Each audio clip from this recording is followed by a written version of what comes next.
লক্ষীপুৰত চলি আছে উচ্ছেদ লক্ষীপুৰৰ বান্দৰমাথাত চলি আছে উচ্ছেদ আৰু আনফালে সোণাপুৰৰ কচুতলিত চলিছে উচ্ছেদ আৰু লগতে ঈদগাহ মছজিদ একো আচলতে বাছি যোৱা নাই জলজীৱন মিছন পানী যোগানৰ যি কাৰ্যালয় আছে কাৰ্যালয় ভাঙি পেলোৱা হৈছে ঈদগাহ ভাঙি পেলোৱা হৈছে মছজিদ ভাঙি পেলোৱা হৈছে তাৰ পাছতে এটা বিধায়ক ৰফিকুল ইছলাম হৰব হোৱা দেখিবলৈ পোৱা গৈছে মুখ্যমন্ত্ৰীক লৈ হৰব হৈছে বিজেপি চৰকাৰৰ হৰব হৈছে ৰফিকুল ইছলামে কৈছে যে উচ্ছেদৰ নামত মানুহক হাৰাশাস্তি কৰা হৈছে সংখ্যালঘুৰ ওপৰত হাৰাশাস্তি কৰা হৈছে আৰু মুখ্যমন্ত্ৰীয়ে গৰীব দুখীয়া লোকক জোৰ জুলুম কৰি ভাল পায় এনেধৰণে মুখ্যমন্ত্ৰীক লৈ এটা হৰব হোৱা দেখিবলৈ পোৱা গৈছে দৃশ্যাংশ লৈ আনিছো কেনেদৰে উচ্ছেদৰ নামত কেনেদৰে ভাঙি পেলোৱা হৈছে মছজিদ ভাঙি পেলোৱা হৈছে ঈদগাহ কেনেদৰে ঈদগাহ মছজিদৰ লগতে জলজীৱন মিছন কাৰ্যালয় ভাঙি পেলোৱা হৈছে সেই দৃশ্য আমি দেখুৱাইছো এই মুহূৰ্তত আৰু তাৰ পাছতে ৰফিকুল ইছলাম বিধায়ক ৰফিকুল ইছলাম হৰব হোৱা দেখিবলৈ পোৱা গৈছে যিহেতুকে অসমত চলি আছে উচ্ছেদ এফালে কৌস্তলিত চলি আছে কৌস্তলিত আজি হৈছে তৃতীয় পৰ্যায়ৰ দ্বিতীয় দিনৰ উচ্ছেদ অভিযান আৰু আজি 15খনকৈ জেচিবিয়ে উচ্ছেদ চলাব 200টাকৈ বাসগৃহ বেদখলকাৰীৰ বাসগৃহত উচ্ছেদ চলোৱাৰ আজি পৰিকল্পনা কৰা হৈছে প্ৰশাসনৰ লোকে ইতিমধ্যে 15খনকৈ জেচিবিৰ সহায়ত উচ্ছেদ আৰম্ভ কৰিছে আৰু আজি 8টাকৈ সেক্টৰত উচ্ছেদ কৰা হৈছে তৃতীয় পৰ্যায়ৰ আজি দ্বিতীয় দিনৰ উচ্ছেদ চলিছে আৰু আনফালে গোৱালপাৰা জিলাৰ লক্ষীপুৰৰ বান্দৰমাথাত চলিছে উচ্ছেদ আৰু বান্দৰমাথাৰ দৃশ্য আমি হে দেখুৱাইছো কেনেদৰে মছজিদ ভাঙি পেলোৱা হৈছে মছজিদ এৰা নহল উচ্ছেদৰ নামত ঈদগাহো এৰা নহল আৰু লগতে জলজীৱন মিছন পানী যোগান আঁচনিৰ যে কাৰ্যালয় আছে কাৰ্যালয়ও ভাঙি পেলোৱা হৈছে আৰু তাৰ পাছতে এটা বিধায়ক ৰফিকুল ইছলাম হৰব হোৱা দেখিবলৈ পোৱা গৈছে মুখ্যমন্ত্ৰীক লৈ কঠোৰ স্থিতি প্ৰদৰ্শন কৰিলে বিধায়ক ৰফিকুল ইছলাম আৰু লগতে কেৱল মাত্ৰ মুখ্যমন্ত্ৰী নহয় মুখ্যমন্ত্ৰী আৰু বিজেপি চৰকাৰে উচ্ছেদৰ নামত সংখ্যালঘুক আক্ৰমণ চলাইছে সংখ্যালঘুক জোৰ জুলুম কৰাৰ গুৰুতৰ অভিযোগ উত্থাপন কৰিছে দৃশ্য দেখুৱাইছো কেনেদৰে মছজিদ ভাঙি পেলোৱা হৈছে মুছলমান লোকৰ যি আচলতে ঈদগাহ ভাঙি পেলোৱা হৈছে জলজীৱন মিছন আঁচনিৰ কাৰ্যালয় ভাঙি পেলোৱা হৈছে তাৰ পাছতে এতিয়া বিধায়ক ৰফিকুল ইছলাম হৰব হৈছে মুখ্যমন্ত্ৰীক লৈ মুখ্যমন্ত্ৰীয়ে জোৰ জুলুম কৰি ভাল পায় মানুহক জোৰ জুলুম কৰি ভাল পায় আৰু উচ্ছেদৰ নামত সংখ্যালঘুৰ ওপৰত বাৰে বাৰে নিৰ্যাতন চলাইছে অত্যাচাৰ চলাইছে তেনেদৰে এতিয়া হৰব হৈছে ৰফিকুল ইছলাম দৃশ্যাংশ আমি দেখুৱাই আছো গোৱালপাৰাৰ বান্দৰমাথা গাঁও ফৰেষ্ট এৰিয়াৰ বাহিৰত থকাৰ পাছতো কিন্তু উচ্ছেদ কৰা হৈছে যেটো মুখ্যমন্ত্ৰীয়ে জোৰ জুলুম কৰি ভাল পায় অত্যাচাৰ কৰি ভাল পায় গতিকে এইবিলাক অতি শীঘ্ৰেই বন্ধ হ'ব লাগে বুলি আহ্বান জনাইছে ৰফিকুল ইছলামে কি ক'লে এই মুহূৰ্তত হে ভাষ্য আহি পৰিছে ভাষ্য আমি আগবঢ়াইছো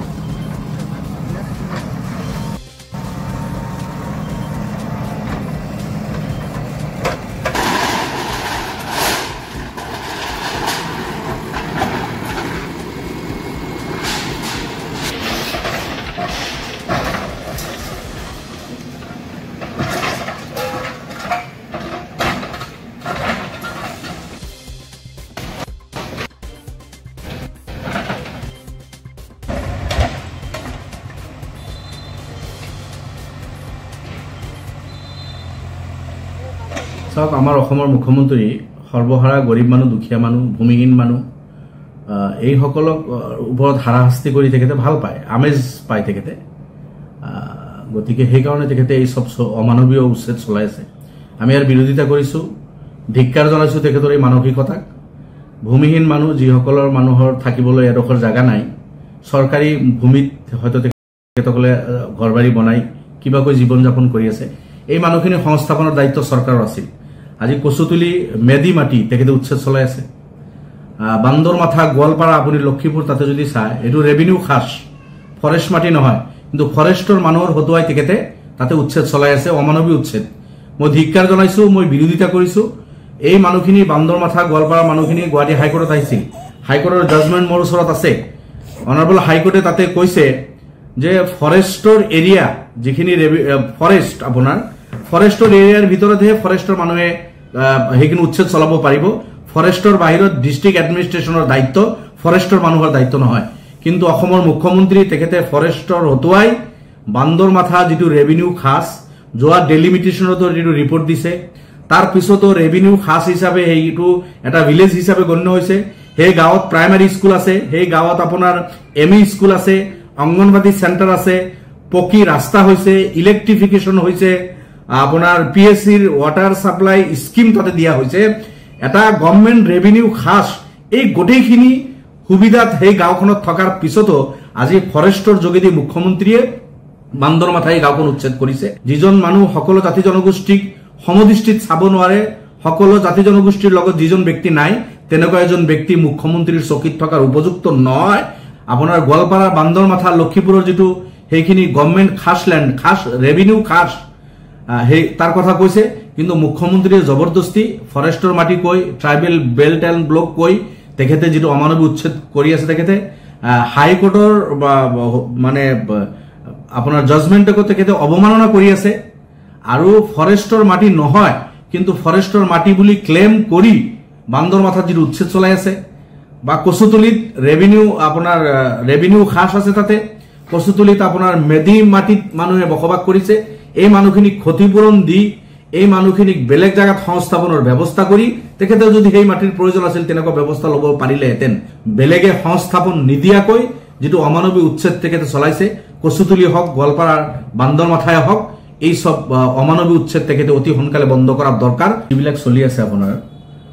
হিন্দু মুছলমানৰ ৰাজনীতি ঘৃণাৰ ৰাজনীতি নফৰতৰ ৰাজনীতি যি চলি আছে বিভিন্ন জাতি জনগোষ্ঠীৰ মাজত নিজৰ মাজতে কাজিয়া লগাই কিছু পলিটিক্যাল পাৰ্টিজ এছাম মানুহে তেখেতসকলে ৰাজভোগ মানে তেখেতসকলে খাব বিচাৰিছে মই সৰ্বসাধাৰণ ৰাইজৰ প্ৰতি মোৰ কাতৰ অনুৰোধ থাকিব সেইসকল অসমীয়া হওক অনা অসমীয়া হওক আৰু বঙালী হওক হিন্দু হওক মুছলমান হওক আৰু আপোনাৰ ৰাভা গাৰো মৰাণ মটক মিচিং আহোম মিয়া যি জনগোষ্ঠীৰ নহওক কিয় গতিকেখিনি আমাৰ অসমৰে নিজা মানুহ আপোন মানুহ গতিকে এই আপোন মানুহখিনি নিজৰ মাজত মুখ্যমন্ত্ৰী ডাঙৰীয়া বা বিজেপি আৰএছএছ বিশ্ব হিন্দু পৰিষদ হেমন্ত বিশ্ব ডাঙৰীয়া বা এই ধৰণৰ মানুহৰ বা ব্যক্তি বা দলৰ প্ৰৰোচনাত পৰি সেই নফৰতৰ এই জালত ভৰি দিব নালাগে মই কৰেজৰে আহ্বান কৰিছো সৰ্বসাধাৰণ ৰাইজক সংখ্যাগুৰু সকলোতেতো বিজেপিৰ সদস্যতা কমি আছে এতিয়া মুখ্যমন্ত্ৰী নিজে হাতে কামে লাগিব লাগে তেখেতে নিজৰ সমষ্টিত গলিত যাব লগা হৈছে অসমৰ এজন মুখ্যমন্ত্ৰী তেখেতে নিজৰ সমষ্টিত আজিও মালিগাঁৱত তেখেতে ঘূৰি আছে সদস্যতা ভৰ্তিৰ কাৰণে তাৰমানে কি অৱস্থা টাৰ্গেট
যিকোনো খবৰৰ বাবে যোগাযোগ কৰক